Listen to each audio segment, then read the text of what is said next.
اور اپنے مذہب کا پاس ہوتا تو وہ اپنی تلواریں اپنے پیٹوں میں گھونپ لیتے. کسی اور نے کہا. اب ستاروں سے بھرا ہوا آسمان یہ دیکھے گا کہ حوازن اور ثقیف کو اپنی غیرت کا کتنا پاس ہے. مالک بن اوف نے کہا. کیا تو چاہتا ہے کہ ہم میں سے کوئی محمد صلی اللہ علیہ وسلم کو قتل کر دے؟ قبیلہ حوازن کے ایک سردار نے کہا.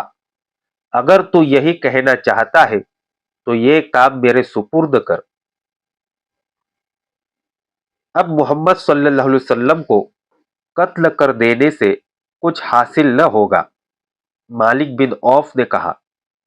اسے قتل کر دو گے تو اس کے پیروکار اسے اپنے دلوں میں زندہ رکھیں گے. ان کی تعداد اتنی زیادہ ہو گئی ہے کہ اب ایک آدمی کے قتل سے وہ اس راستے سے نہیں ہٹیں گے جس پر انہیں ڈال دیا گیا ہے.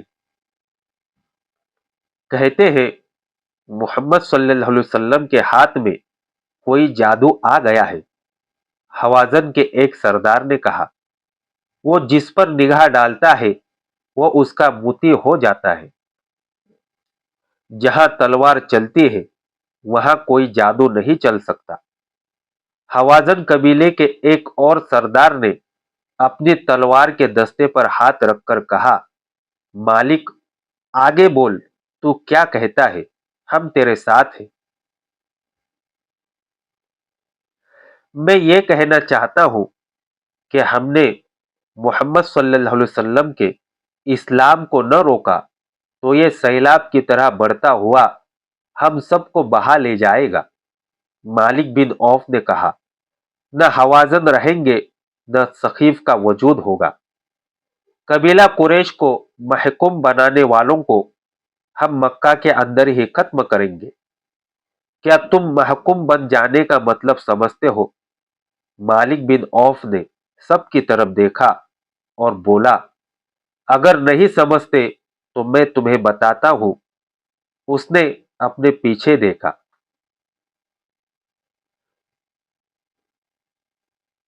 آج کے لیے اتنا ہی کافی ہے. اگلی داستان جاننے کے لیے ہمارے ساتھ جڑے رہیے اور اس آڈیو کو زیادہ سے زیادہ جتنے آپ کے آن لائن پلیٹ فارم ہے اس پہ شیئر کیجیے. دعاؤں کی گزارش. السلام علیکم ورحمۃ اللہ وبرکاتہ.